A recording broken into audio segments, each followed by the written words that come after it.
କାର୍ଯ୍ୟ କରୁଥିଲେ ପ୍ରଭୁଙ୍କର ବାକ୍ୟକୁ ସେମାନେ କିପରି ଅନ୍ୟଥା କରୁଥିଲେ, ସେମାନେ ପରସ୍ପର ମଧ୍ୟରେ କିପରି ବଚସା କରୁଥିଲେ, ପ୍ରଭୁଙ୍କୁ ପ୍ରତି ତାଙ୍କର ଭୟ ନଥିଲା। ଆମେ ସେଇ ବିଷୟରେ ଆମେ ଶିଖିଲା। ଆଉ ଆଜିର ବାକ୍ୟ ହଉଛି ହେଡିଂରେ ଲେଖାଯାଏ ପ୍ରତିମା ପୂଜା ବିରୁଦ୍ଧରେ ଚେତାବନୀ। ଆଉ ଆମେ ଏଠାରେ ଦେଖୁଛୁ ଯେ ପ୍ରେରିତ ପାଉଲ କରନ୍ଥୀୟ ମଣ୍ଡଳୀକୁ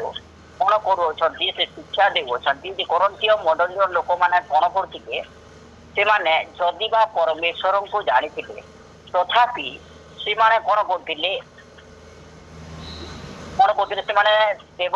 ପୂଜା ବି କରୁଥିଲେ, ଆଉ ଗୋଟେ ସମୟରେ ପ୍ରଭୁଙ୍କର ସେବା ବି କରୁଥିଲେ। ସେଥିପାଇଁ ଦୈନିକାରେ ମଧ୍ୟରେ ଲେଖାଯାଏ ଯେ କଣ ଲେଖାଯାଏ, ଜଣେ ବ୍ୟକ୍ତି କଣ କରିବ, ଦୁଇଟି ମୁନିବର ସେବା କରିପାରିବ ନାହିଁ। ସେ କଣ କରିବ, ଦେବତା ମାନଙ୍କର ବି ସେବା କରୁଥିଲେ ଆଉ ପ୍ରଭୁଙ୍କର ବି ସେବା କରୁଥିଲେ। ତେଣୁ ଆମେ ବାସ୍ତବିକକୁ ଦେଖିବା, ଆମେ ଯଦି ପ୍ରଭୁଙ୍କର ଉତ୍ତମ ସନ୍ତାନ ମାନେ, ତାହେଲେ କଣ କରିବାକୁ ହେବ, ଆମକୁ ପ୍ରଭୁଙ୍କର ସେବା କରିବାକୁ ହେବ। ଆମକୁ ଦୁଇମଣା ହେବାକୁ ପଡିବ ନାହିଁ। ଆମେ ଦୁଇମଣା ହେବାର କଥା ନୁହଁ କି ଆମେ ଯୋଗ୍ୟ ନୁହଁ, ସେ ବିଷୟରେ ଆମେ ଚିନ୍ତା କରିବା। ଆଉ ସେଇ କାଲିର ବାକ୍ୟ ଥିଲା, ଯେଉଁ ଇସ୍ରାଏଲ ଲୋକମାନେ ପ୍ରଭୁଙ୍କ ନିମନ୍ତେ ସନ୍ତୋଷଜନକ କାର୍ଯ୍ୟ କରୁନଥିଲେ, ସେମାନଙ୍କ ମନରେ ମନ୍ଦ ବିଷୟର ଅଭିଳାଷ ଥିଲା। ସେମାନେ କଣ ଥିଲେ, ପ୍ରତିମା ପୂଜକ ଥିଲେ, ଆଉ ସେମାନେ ଅନେକ ବ୍ୟଭିଚାର କାର୍ଯ୍ୟ କରୁଥିଲେ, ଆଉ ସେମାନେ କଣ କରୁଥିଲେ, ସମୟ ସମୟରେ ପ୍ରଭୁଙ୍କୁ ପରୀକ୍ଷା କରୁଥିଲେ, ଆଉ ସେମାନେ ପ୍ରଭୁଙ୍କ ବିଷୟରେ ମଧ୍ୟ ଅନେକ ବଚସା କରୁଥିଲେ। ତେଣୁ ଏଠାରେ ପ୍ରେରିତ ପାଉଲ ଆମର ସେ କରନ୍ଥୀୟ ମଣ୍ଡଳୀକୁ ଶିକ୍ଷା ଦେବା ନିମନ୍ତେ ସେ ପ୍ରତ୍ୟେକ ବିଷୟରୁ ସେମାନେ ଯେପରି ପୃଥକ ଜୀବନ କାଟି ପାରିବେ, ଆଉ ସେମାନେ ଯେପରି ଏଇ ଭୁଲ ଧାରଣାରୁ ନିଜକୁ ସଂଶୋଧନ କରିବେ, ସେଥିପାଇଁ ପ୍ରେରିତ ପାଉଲ ଏଠାରେ କରନ୍ଥୀୟ ମଣ୍ଡଳୀକୁ ଉଚିତ ଶିକ୍ଷା ମାଧ୍ୟମରେ ଆମକୁ ଏ ବିଷୟ ଶିକ୍ଷା ଦେଉଅଛନ୍ତି। ତ ଆମେ ଯଦି ପ୍ରଥମ ପଦରେ ଯଦି ଦେଖିବା, ଯେ ପ୍ରଥମ ପଦରେ ଲେଖାଯାଏ, ଅତଏବ ହେ ମୋହର ପ୍ରିୟ ମାନେ ପ୍ରତିମା ପୂଜାରୁ ପଳାୟନ କର। ମୁଁ ବୁଦ୍ଧିମାନ ଲୋକଙ୍କୁ କହିଲା ପରି କହୁଅଛି, ମୁଁ ଯାହା କହୁଅଛି ତାହା ତୁମେ ମାନେ ନିଜେ ବିଚାର କର। ଏଠାରେ ପ୍ରେରିତ ପାଉଲ କରନ୍ଥୀୟ ମଣ୍ଡଳୀକୁ ନିଜେ କହୁଅଛନ୍ତି, ଅତଏବ ହେ ମୋର ପ୍ରିୟ ମାନେ ତୁମେ ମାନେ କଣ କର, ପ୍ରତିମା ପୂଜାରୁ ପଳାୟନ କର। ଆଉ ସେ ସମୟରେ କଣ କରୁଥିଲେ, ସେ କରନ୍ଥୀୟ ମଣ୍ଡଳୀ ଲୋକମାନେ ଅନେକ ପୂଜାର୍ଚ୍ଚନା ବିଷୟରେ ସେମାନେ ଯଦି ବା ପ୍ରଭୁଙ୍କୁ ଜାଣିଥିଲେ, ସେ ସମୟରେ ସେମାନେ ଦେବତା ପ୍ରତି ବି ସେମାନେ ଯୁକ୍ତ ଥିଲେ, ଆଉ ଯଦି ବା ପ୍ରଭୁଙ୍କର ଉପାସନା ମଧ୍ୟ କରୁଥିଲେ, ତଥାପି ସେମାନେ ଦେବ ପୂଜା ମଧ୍ୟ କରୁଥିଲେ। ତେଣୁ ଏଠାରେ ପ୍ରେରିତ ପାଉଲ ସେଇ ଲୋକମାନଙ୍କୁ କହୁଅଛନ୍ତି, ସେମାନେ ତାଙ୍କୁ ନିଜର ଭାଇ ବୋଲି ସମ୍ବୋଧନ କରି କହୁଅଛନ୍ତି, ଏ ମୋର ପ୍ରିୟ ଭାଇମାନେ ତୁମାନେ କଣ କର, ପ୍ରତିମା ପୂଜାରୁ ପଳାୟନ କର। ମୁଁ ବୁଦ୍ଧିମାନ ଲୋକଙ୍କୁ କହିଲା ପରି କହୁଅଛି। ଯେଉଁମାନେ ବୁଦ୍ଧିମାନ ଲୋକ ସେମାନଙ୍କୁ କହିଲା ପରେ ମୁଁ ନିଜେ କହୁଅଛି, ତୁମେ କଣ କର, ପରସ୍ପର ତୁମାନେ ନିଜେ ନିଜର ବିଚାର କର ଯେ ତୁମେ ଯାହା କରୁଅଛ ତାହା ତୁମେ ଭଲ କରୁଅଛ ନା ମନ୍ଦ କରୁଅଛ, ସେ ବିଷୟରେ ତୁମେ ନିଜେ ବିଚାର କର ବୋଲି କହୁଅଛନ୍ତି। ଆଉ 15 ପଦରେ ଲେଖାଯାଏ, ମୁଁ ବୁଦ୍ଧିମାନ ଲୋକଙ୍କୁ ନାଇଁ 15 ପଦରେ 16 ପଦରେ ଲେଖାଯାଏ, ଯେଉଁ ଆଶୀର୍ବାଦର ପାତ୍ରକୁ ଆମେ ମାନେ ଆଶୀର୍ବାଦ କରୁ, ତାହା କି ଖ୍ରୀଷ୍ଟଙ୍କ ରକ୍ତର ସହଭାଗିତା ନୁହେଁ। ଯେଉଁ ରୋଟି ଆମ୍ଭେ ମାନେ ଭାଙ୍ଗୁ, ତାହା କି ଖ୍ରୀଷ୍ଟଙ୍କ ଶରୀରର ସହଭାଗିତା ନୁହେଁ। ଆଉ ଏଠାରେ ପ୍ରେରିତ ପାଉଲ କହୁଅଛନ୍ତି ଯେ ଆମେ ବାସ୍ତବିକ ଦେଖିବା ଯେ ଆମେ ଯେତେ ଜଣ ପ୍ରଭୁଙ୍କୁ ଗ୍ରହଣ କରିଅଛୁ, ଯେତେ ଜଣ ପ୍ରଭୁଙ୍କୁ ଗ୍ରହଣ କରିଅଛୁ, ସେଇ ଯେଉଁ ପରମେଶ୍ୱର ଆମର ପାପ ନିମନ୍ତେ କଣ କଲେ, ଆପଣା ଶରୀରକୁ କାଲ କରି କୃଷ ଉପରେ ଉତ୍ସର୍ଗୀକୃତ କଲେ। ଆଉ ତାଙ୍କ ଶରୀରର ଯେଉଁ କରୋନା ପ୍ରହାର କରାଗଲା, ବର୍ଷା ଦ୍ୱାରା ତାଙ୍କ ଶରୀରକୁ ଯେଉଁ ଆଘାତ କରାଗଲା, ଆଉ ଆଘାତ କରିବା ଦ୍ୱାରା ତାଙ୍କ ଶରୀର କଣ ହେଲା, ଯେଉଁ ରକ୍ତ ଝରି ପଡିଲା, ସେ ଯେଉଁ ରକ୍ତକୁ ତାଙ୍କ ଶରୀରରୁ ନିଗାଡି ଦେଲେ, ଆଉ ସେଇ ଶରୀରର ନିଦର୍ଶନ ସ୍ୱରୂପ ଆମେ କଣ କରୁଛୁ, ରୋଟିକୁ ଆଉ ସେ ରକ୍ତର ନିଦର୍ଶନ ସ୍ୱରୂପ ଆମେ କଣ କରୁଛୁ, ସେ ପାନ ପାତ୍ରକୁ ଗ୍ରହଣ କରୁଛୁ। ଆଉ ଏଇ ଭୋଜର ଅଂଶୀ ହେବା ଦ୍ୱାରା ଆମେ କଣ କରୁଛୁ, ସେ ପ୍ରଭୁ ଯୀଶୁଙ୍କର ତାଙ୍କର ଦୁଃଖ ଭୋଗ, ଆଉ ଦୁଃଖ ଭୋଗ, ତାଙ୍କର ମହାନ ପ୍ରେମ, ଆଉ ତାଙ୍କ ତ୍ୟାଗକୁ ଆମେ ସ୍ମରଣ କରିବା ନିମନ୍ତେ ଆମେ ସେଇ ଭୋଜର ଅଂଶୀ ହେଉଛୁ। ପ୍ରେଜ୍ ଦ ଲର୍ଡ, ହାଲେଲୁୟା। କିନ୍ତୁ ଅନ୍ୟ ପକ୍ଷରେ ଯଦି ଦେଖିବା 18 ପଦରେ ଲେଖାଯାଏ, शारीरिक जन्मानुसारे जो माने इस्राएल लोक से देख जो माने बलि मांस भोजन करती से माने कि वेदी सहभागी नुहंती किंतु शारीरिक जन्म अनुसार या गोटे वर्तमान देखना जे आत्मिक विषय देखला जे माने प्रभु को ग्रहण करी आत्मिक विषय से माने कौन आत्मिक विषय निमते जो लालसा होती प्रभुंकर शरीर को आंकर रक्त को भोजन करने द्वारा आम प्रभु कौन मेजर अंश हो किंतु शारीरिक अनुसार जो लोक मैंने से देव प्रसाद अंशी होती देव प्रसाद अंशी होती खाऊँच से कौन होती मेजर अंश होती देवता मान मेजर अंशी होती तेणु एटार प्रेरित पाउल शिक्षा देउछंती जदि बा आमे से प्रभु को जानिछु आ से मेजर अंशी होछु ताले आमे प्रभु को विरुद्ध रे कोन करूछु पाप करूछु कारण 17 पद लिखा है कारण एक रोटी हेबारु आमे माने अनेक हेले शरीर एक स्वरूप आ विगत दिन मान आमे जो लिखित सुसमाचार सुनिछु जे आमे कोन होछु प्रभुंकर आमे कोन होछु तांकर अंग अटो शरीर माने प्रभु आम मस्तक स्वरूप अटंती आम प्रत्येक अंग स्वरूप अटू तेणुक आम जिते प्रभु को रक्त को ग्रहण माने शरीर को रोटी को ग्रहण करुचु आर रक्तर निदर्शन स्वरूप पानपात्र को ग्रहण करुचु तो आम कौन हो कारण रोटी एक हेबारु आमे माने अनेक हेले से एक शरीर स्वरूप हो आम से प्रभुंकर अंश अटू आउ से समय आम कौन होचु से मेजर से निमंती आम मेजर अंश ग्रहण करुचु मेजर अंशीदार होचु तो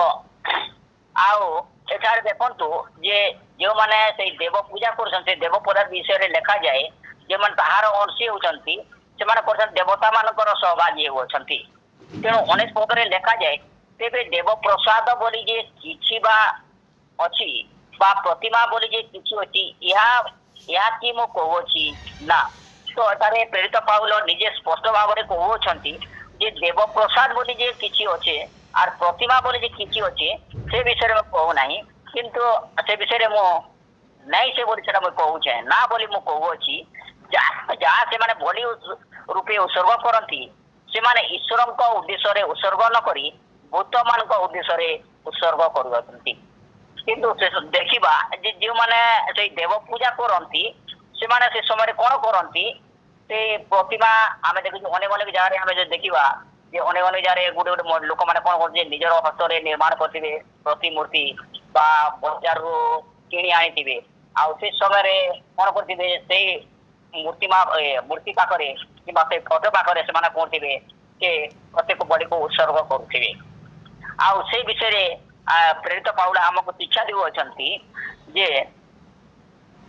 जा तुम्हें माने बलि रूपे उत्सर्ग करती से सब से माने ईश्वर को उद्देश्य रे उत्सर्ग न करी केन उद्देश्य रे उत्सर्ग करछन से माने भूत मान को उद्देश्य रे उत्सर्ग करूछन्ती आउ भी हम जो देखिबा जे हमर जागतिक लोक माने कोन करंती अनेक समय रे से माने अनेक विषय रे मानत रखितांती अनेक निजर संतान संतति मान आकार हो किबा अन्य विषय हो से माने मानत करथांती आउ से विषय रे मानत करथांती आउ से समय रे कोन करदे अनेक माने छेली मेंढा आनी आनी करते माने कोन करदे बलि देइथांती आउ से माने कहा उद्देश्य रे दोचंती से माने प्रभु को उद्देश्य रे देउ नाहंती से माने का उद्देश्य दोचंती भूत मान को उद्देश्य रे देउछंती तेणु प्रेरित बाउल सठिक भाव रे हमको शिक्षा दिउछंती जे जो माने से सब से माने ईश्वर को उद्देश्य रे उत्सर्ग न करी भूत मान को उद्देश्य रे उत्सर्ग करूछंती आ तुम्हें माने जे भूत मान को सहभागी हो या मोर इच्छा नय एटार प्रेरित बाउल निजे कहउछंती जे जदि बा तो आमे प्रभु यीशुंकर उत्तम संतान संतति अटू आउ जागतिक लोक एई विषय करूछंती तांको ठार आमे कोन करिबा पृथक जीवन काटिबा आमे से भूत मानकर सहभागी हेबा नहीं मात्र प्रभुंकर सहभागी हेबा तापरे 21 पद रे लिखा जाए तुम्हें माने प्रभुंकर पान पात्र और भूत मान पान पात्र उभय रे पान करी पारो नहीं तुम्हें माने प्रभु मेज और भूत मान मेज उभय अंशी हो पार नहीं तेणुक प्रेरित पाउल कहती जेति जन प्रभु को विश्वास करती प्रभु को जानी अच्छी से माने कौन करती न करवा कथा से माने से देवता मानकर अंशी न हवा कथा ଆଉ ସଦା ସର୍ବଦା ପ୍ରଭୁଙ୍କର ସନ୍ତୋଷଜନକ କାର୍ଯ୍ୟ କରିବା କଥା ପ୍ରଭୁଙ୍କ ଠାରେ ନିଜର ଧନ୍ୟବାଦର ପ୍ରଶଂସାର ବୋଲି କଣ କରିବା କଥା ଉତ୍ସର୍ଗୀକୃତ କରିବାର କଥା ଆଉ ଯଦି ବା ଆମେ ତାହା ପ୍ରଭୁଙ୍କୁ ବି ଯଦି ଜାଣିଛୁ ଆଉ ଯଦି ସେ ଶୈତାନ ମାନଙ୍କର ବି ଯଦି ଆମେ ଅଂଶୀଦାର ହଉଛୁ ତାହେଲେ ଆମେ ପ୍ରଭୁଙ୍କୁ କଣ କରୁଛୁ ଦୁଃଖ ଦେଉଛୁ ତାଙ୍କ ମନରେ ଆମେ କଣ କରୁଛୁ କଷ୍ଟ ଦେଉଅଛୁ ତେଣୁ ଏଟା 21 ଲେଖାଯାଏ ତୁମେ ମାନେ ପ୍ରଭୁଙ୍କର ପାନ ପାତ୍ର ଓ ଭୂତମାନଙ୍କ ପାନ ପାତ୍ର ଉଭୟରେ ପାନ କରିପାର ନାହିଁ ତୁମେ ମାନେ ପ୍ରଭୁଙ୍କ ମେଜ ଓ ଭୂତମାନଙ୍କ ମେଜ ଉଭୟଙ୍କର ଅଂଶୀ ହୋଇପାର ନାହିଁ ଅଥବା ଆମେ ମାନେ କଣ ପ୍ରଭୁଙ୍କୁ ବିରକ୍ତି ଜନ୍ମାଇବା ଯଦି ଆମେ ଏହି ବିଷୟ କରୁଅଛୁ ଯେ ଆମେ ଯଦି ପ୍ରଭୁଙ୍କୁ ଜାଣିଅଛୁ ଆଉ ପ୍ରଭୁଙ୍କର ବି ମାନେ ଆମେ ପ୍ରଭୁଙ୍କର ନିମନ୍ତେ ବି ଆମେ ଯଦି ଇଏ କରୁଅଛୁ ତାଙ୍କର ଇଚ୍ଛା ସାଧନ କରୁଅଛୁ ଆଉ ସମୟରେ ଯଦି ଆମେ ସତାର ବି ମାନେ ଆମେ ତାଙ୍କର ଇଚ୍ଛାକୁ ସାଧନ କରୁଅଛୁ ସତାର ବିଷୟ ସେବା କରୁଅଛୁ ତାହେଲେ ଆମେ ଠିକ କରୁନାହୁଁ କିନ୍ତୁ ଏଠାରେ ପ୍ରେରିତ ପାଉଲ ନିଜେ ସଠିକ ଭାବରେ ସେ କରନ୍ତୀୟ ମଣ୍ଡଳୀକୁ ଶିକ୍ଷା ଦେଉଅଛନ୍ତି ଯେ ଯଦି ବା ତୁମେ ପ୍ରଭୁଙ୍କୁ ଜାଣିଅଛ ସେ ଆମମାନଙ୍କୁ ନିଜେ ଡାଇରେକ୍ଟ କହୁଅଛନ୍ତି ଯେ ଯଦି ବା ପ୍ରଭୁଙ୍କୁ ତୁମେ ଜାଣିଅଛ ତାହେଲେ ପ୍ରଭୁଙ୍କର ମେଜ ଆଉ ସତାର ମେଜ ଏ ଦୁହିଁଙ୍କର ମେଜ ହେବାଟା ଠିକ ନୁହେଁ ବୋଲିକରି ସେ ଆମକୁ ଇଏ କହୁଅଛନ୍ତି ଆଉ ଯଦି ବା ସେ 22 ପଦରେ ଅଥବା ଆମେ ମାନେ କଣ ପ୍ରଭୁଙ୍କୁ ବିରକ୍ତି ଜନ୍ମାଇବା ନାହିଁ ଯଦି ବା ଆମେ ଏହିପରି ବିଷୟ କରୁଅଛୁ ତାହେଲେ ଆମେ ପ୍ରଭୁଙ୍କୁ କଣ କରୁଛୁ ବିରକ୍ତ ଜନ୍ମାଉଅଛୁ ଆମେ ପ୍ରଭୁଙ୍କ ମାନେ ସନ୍ତୋଷଜନକ କାର୍ଯ୍ୟ କରୁନାହୁଁ ଗୋଟେ ପକ୍ଷରେ ଯଦି ଦେଖିବା ଯେ ଆମେ ପରମେଶ୍ୱରଙ୍କର ନିମନ୍ତେ ଆରାଧନା କରୁଛୁ ପ୍ରଭୁଙ୍କୁ ସନ୍ତୋଷ କରିବା ନିମନ୍ତେ ଆଉ ଅନେକ ସମୟରେ ଆମେ ଦେବର ଦେବତା ମାନଙ୍କ ସେବା କରୁଅଛୁ ତାହେଲେ ଏହା କଣ ଅଟେ ଭୁଲ ଅଟେ ତ 23 ପଦ ଲେଖାଯାଏ ସମସ୍ତ ବିଷୟ ସାଧନ କରିବାକୁ ସ୍ୱାଧୀନତା ଅଛି କିନ୍ତୁ ସମସ୍ତ ବିଷୟ ଯେ ହିତଜନକ ନୁହେଁ ସମସ୍ତ ବିଷୟ ଯେ ସାଧନ କରିବାକୁ ସ୍ୱାଧୀନତା ଅଛି କିନ୍ତୁ ସମସ୍ତ ବିଷୟରୁ ନିଷ୍ଠା ଜାଗ୍ରତ ହୁଏ ନାହିଁ ଆଉ ଏଠାରେ ଯଦି ଦେଖିବା ଯେ ବାସ୍ତବିକ ଯଦି ଦେଖିବା ଯେ ଜଣେ ମନୁଷ୍ୟ କଣ କରୁଛି ଯଦି ମନୁଷ୍ୟ ନିଜର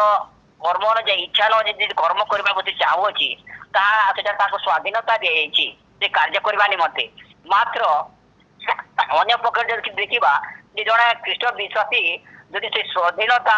ଯଦି ତାର ସେକୁ ବଜାୟ ରଖିବ ସେ ସ୍ୱାଧୀନତା ହିସାବରେ ସେ ଚାଲେ ତାହେଲେ ତାଠାରୁ ଯୋଉମାନେ ତା ତଳରେ ଥିବେ ଦୁର୍ବଳ ଶ୍ରେଣୀର ଭାଇମାନେ ସେମାନେ କଣ କରିବେ ସେମାନେ କଣ হবে ଝୋଟିବାର କାରଣ ଅଛି ଆମେ ଦୈନିକରେ ମଧ୍ୟ ଲେଖାଯାଏ ଯେ ଆମେ ଯଦି ଏପରି କାର୍ଯ୍ୟ କରୁଅଛୁ ନିଜର ଇଚ୍ଛା ଯଦି କର୍ମ କରୁଅଛୁ ତାହେଲେ ଆମ ତଳରେ ଥିବା ଆମ ଶ୍ରେଣୀର ଯୋଉ ଭାଇମାନେ ଅଛନ୍ତି ସେମାନେ କଣ କରିବାର ଅଛି ଝୋଟିବାର କାରଣ ଅଛି ଯଦି ବା ଆମେ ସେ ଧନ୍ୟବାଦ ଯଦି ଖାଦ୍ୟକୁ ଧନ୍ୟବାଦ ସହିତ ଯଦି ଅର୍ପଣ କରୁଅଛୁ ତାହେଲେ ଆମ ଯୋଉ ତଳ ଶ୍ରେଣୀର ଯୋଉ ଭାଇମାନେ ଅଛନ୍ତି ସେମାନେ କଣ କରିବେ ସେଇ ପ୍ରକାର ହେବେ ଆଉ ସେମାନେ କଣ କରିବେ ସମୟ ସମୟରେ ସେଇ ଶୈତାନଙ୍କ ପଛରେ ଥାଇବେ ତେଣୁକରି ସମସ୍ତ ବିଷୟ ସାଧନ କରିବା ନିମନ୍ତେ ସ୍ୱାଧୀନ ଅଛି କିନ୍ତୁ ସମସ୍ତ ବିଷୟ କଣ ଅଟେ ହିତଜନକ ନୁହେଁ ତେଣୁକରି ଆମେ ପ୍ରଭୁଙ୍କର ଯଦି ଅଂଶୀ ହଉଛୁ ତାହେଲେ ପ୍ରଭୁଙ୍କର ଠାରୁ ଆଶୀର୍ବାଦ କରିବା ଆଉ ଯଦି ବା ଆମେ ଠାରୁ ମାନେ ଶୈତାନ ପଥକୁ ଯାଉଅଛୁ ତାହେଲେ ଆମେ ଶୈତାନ କାର୍ଯ୍ୟ କରୁଛୁ କିନ୍ତୁ ପ୍ରେରିତ ପାଉଲ ଏଠାରେ ଡାଇରେକ୍ଟ କହୁଅଛନ୍ତି ଯେ ତୁମେ କଣ କର ଦୁଇ ମନା ହୁଅ ନାହିଁ ଦୁଇଟି ମୁନିବର ସେବା କର ନାହିଁ ଯେନେକି ଡାଇରେକ୍ଟ ଆମର ଦୈନିକରେ ମଧ୍ୟ ଲେଖାଯାଏ 24 ପଦରେ ଲେଖାଯାଏ କେହି ନିଜର ସ୍ୱାର୍ଥ ଚେଷ୍ଟା ନ କରୁ ମାତ୍ର ପ୍ରତ୍ୟେକ ଅନ୍ୟର ମଙ୍ଗଳ ଚେଷ୍ଟା କରୁ କେହି ନିଜର ସ୍ୱାର୍ଥ ଚେଷ୍ଟା ନ କରୁ ଆମେ କଣ କରିବାର ଅଛି ଆମେ ନିଜର ସ୍ୱାର୍ଥ ଚେଷ୍ଟା ନ କରିବାର ଉଚିତ ସେ ବିଷୟରେ ଆମକୁ କହନ୍ତି ମାତ୍ର ଆମେ କଣ କରିବାର କଥା ଅନ୍ୟର ମଙ୍ଗଳ ଚେଷ୍ଟା କରିବାର କଥା ଅନ୍ୟମାନେ କିପରି ପରମେଶ୍ୱରଙ୍କ ନିକଟକୁ ଫେରିବେ ଅନ୍ୟମାନେ କିପରି ପ୍ରଭୁଙ୍କର ମେଜର ସହଭାଗିତା ହେବେ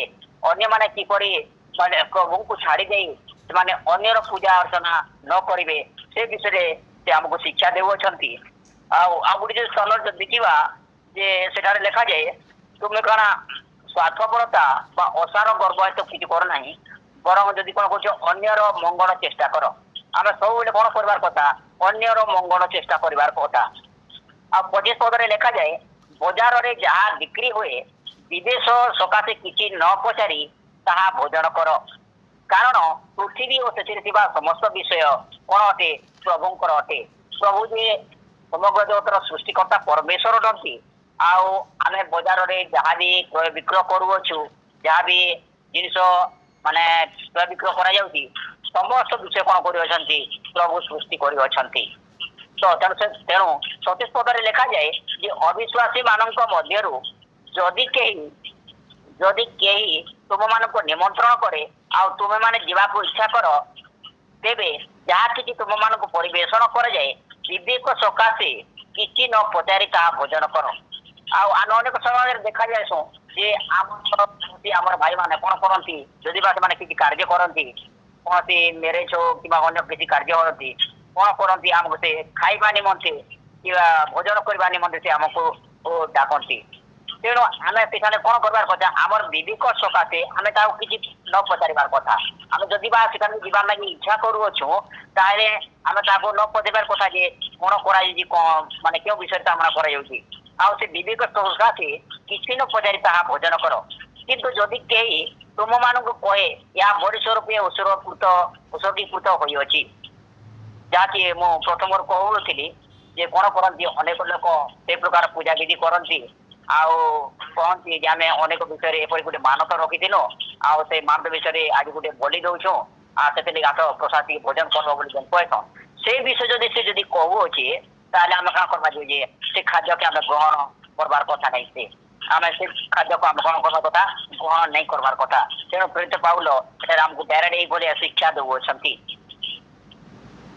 तुम निज विवेक सकाशे बोली मु कहूना मात्र तार विवेक सकाशे मोर स्वाधीनता कहीं अन्यर द्वारा विचारित हेब तो या द्वारा आम कौन करूँ देखुचु जे आम श्रेणी लोक मैंने जो मैंने पछरे अच्छा से माने कौन कर झुंटार कारण अच्छी तेणुक आम ये विषय कर कथा नुह आम जदि ये विषय करूँ ताहले आम ठीक करूना कारण आम जब प्रभु को जानी अच्छु प्रभु को आम जब उत्तम संतान संतति या बारंबार आमको ये शिक्षा आमको ये उचित शिक्षा दिए आम से विषय आम कौन करवा पलायन कर कथा आउ 30 पद लिखा जाए जदि मु धन्यवाद दे भोजन करे तेबे जहाँ निमंते धन्यवाद दिए ताहा निमंते निंदित हुए आउ तेणुक आम से प्रकार जो सेवा कार्य करूँ से विषय जदि आम आमर जो पड़ोशी भाई मैंने अच्छा से करती बेले बेले से प्रभु को जानी था कि करते झुंटार कारण अच्छी आउ समय से कौन करेंगे से श्वेतार पथ को फेरीजे तेणुक आम कौन करार अच्छी यही कार्य कर कथा नुह आउ जगे दैनिकार मध्य लिखा जाए जे जड़े मनुष्य निजर से झुंटार कारण अच्छी से स्वाधीनता अनेक दुर्बल विश्वास कौन कर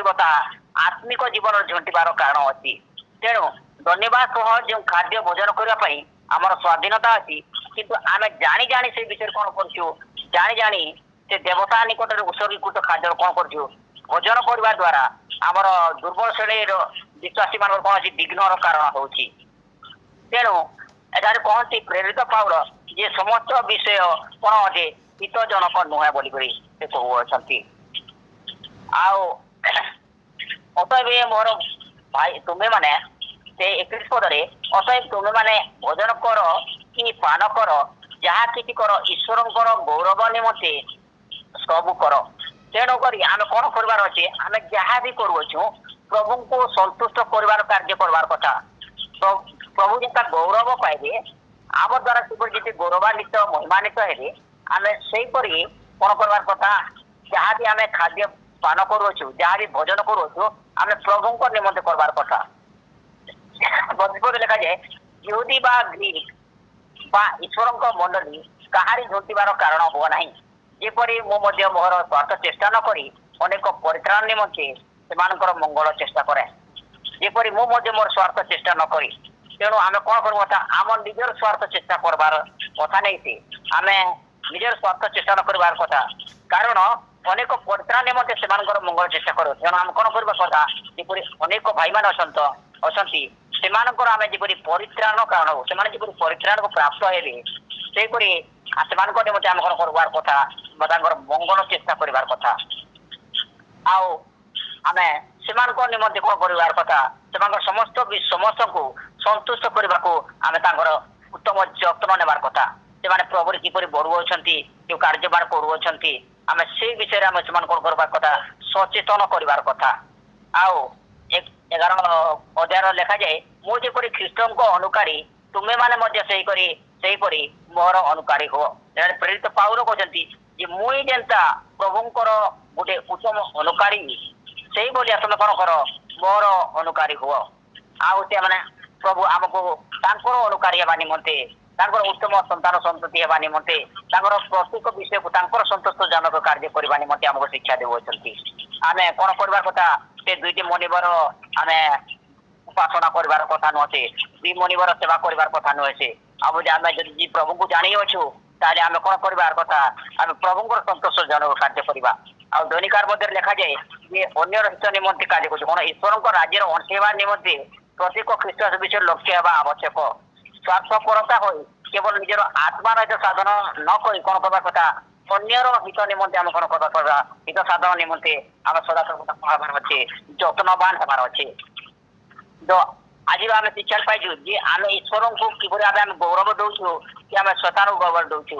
ଯାହା ଦ୍ୱାରା ବାକ୍ୟ ଦ୍ୱାରା ଆମେ କଣ କରିବାର ଅଛି ବାକ୍ୟ ଓ କର୍ମ ଉଭୟ ଦ୍ୱାରା ଆମେ ଈଶ୍ୱରଙ୍କର ଗୌରବ କରିବା କଥା। ଆମେ ଅନ୍ୟ ବିଷୟରେ ଆମେ ଘୃଣିତ ବିଷୟରେ ଯେନ୍ଟା ପ୍ରଭୁଙ୍କର ମାନେ ଯୋଗ୍ୟ ନୁହେଁ ପ୍ରଭୁଙ୍କର ସନ୍ତୋଷଜନକ କାର୍ଯ୍ୟ ନୁହେଁ ସେହିପରିକା ବିଷୟ କାର୍ଯ୍ୟ ନ କରି ଆମେ ପ୍ରଭୁଙ୍କର ଯେପରି ଗୌରବ ବିଷୟ କରିପାରିବା ସେ ନିମନ୍ତେ ଆମେ ଯତ୍ନବାନ ହେବା। ତେଣୁ ଏଠାରେ ପ୍ରେରିତ ପାଉଲ ଆମକୁ ଏ ଶିକ୍ଷା ମାଧ୍ୟମରେ କଥା କହନ୍ତି ଯେ ଆମେ ସଦାସର୍ବଦା କଣ ଅଛୁ ଆମେ ପ୍ରଭୁଙ୍କୁ ମୁଖ୍ୟ ସ୍ଥାନ ଦେବାର ଅଛି। ଆଉ ପ୍ରଭୁଙ୍କ ରାଜ୍ୟର ଅଂଶ ହେବା ନିମନ୍ତେ ଯେମାନେ ଦୁର୍ବଳ ଶ୍ରେଣୀର ଭାଇମାନେ ଅଛନ୍ତି ସେମାନଙ୍କୁ କଣ କରିବାର ଅଛି ଆମେ ଉଚିତ ଶିକ୍ଷା ଚେତନା ଦେଇ ସେମାନଙ୍କୁ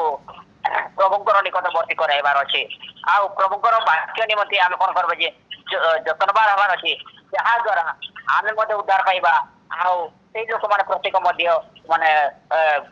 ଈଶ୍ୱରଙ୍କ ଠାରୁ ପରିତ୍ରାଣକୁ ପ୍ରାପ୍ତ ହେବେ ସେମାନେ ମଧ୍ୟ ଉଦ୍ଧାରକୁ ପାଇପାରିବେ ଆଉ ପ୍ରଭୁଙ୍କର ସମସ୍ତ ସନ୍ତୋଷଜନକ କାର୍ଯ୍ୟ କରିପାରିବେ। ସେଥି ନିମନ୍ତେ ପ୍ରଭୁ ଆମକୁ ଏଇ ଉଚିତ ଶିକ୍ଷା ମାଧ୍ୟ ଦିଅନ୍ତି। ଆଉ ପ୍ରେରିତ ପାଉଲ ଆମକୁ ଏ ବିଷୟରେ ଆଜି ଶିକ୍ଷା ଦେଉଛନ୍ତି ଯେ ଆମେ କଣ କରିବା ଆମେ ଦୁଇଟି ମଣିବର ସେବା କରିବା ନାହିଁ ଆମେ ସଦାସର୍ବଦା କଣ କରିବା ଯେ ପ୍ରଭୁଙ୍କୁ ଉତ୍ତମ ସ୍ଥାନ ଦେବାର ଅଛି ଆଉ ପ୍ରଭୁଙ୍କର କଣ ହିତ ଅନ୍ୟର ହିତ ନିମନ୍ତେ କାର୍ଯ୍ୟ କରିବାର ଅଛି ଯାହାକି ଲାଷ୍ଟରେ ଲେଖାଯାଏ ଆମର ଲକ୍ଷ୍ୟ ହେବାର ଅଛି ପ୍ରଭୁଙ୍କ ରାଜ୍ୟର ଯେପରି ଆମେ ଅଂଶ ହେବା ସେ ବିଷୟରେ ଆମେ ଲକ୍ଷ୍ୟ ରଖିବା। ଆମେ ସ୍ୱାର୍ଥପର ହୋଇ ନିଜର ଆତ୍ମାର ହିତ ସାଧନ କରି କଣ କରିବାର ଅଛି ଆତ୍ମାର ଅନ୍ୟମାନଙ୍କର ଆତ୍ମାର ହିତ ସାଧନ କରିବାର ଅଛି। ଅନ୍ୟମାନେ ଯେପରି ପ୍ରଭୁଙ୍କର ନିକଟବର୍ତ୍ତୀ ହେବେ ପ୍ରଭୁଙ୍କୁ ଜାଣିବେ ଆଉ ପ୍ରଭୁଙ୍କୁ ଭୟ କରି ପ୍ରଭୁଙ୍କ ଯେପରି ଦୁଇ ମନା କାର୍ଯ୍ୟ ନ କରିବେ ସେଥିପାଇଁ ପ୍ରଭୁ ଆମକୁ ଶିକ୍ଷା ଦିଅନ୍ତି। ପ୍ରଭୁ ଏଇ ପଠିତ ବାକ୍ୟରେ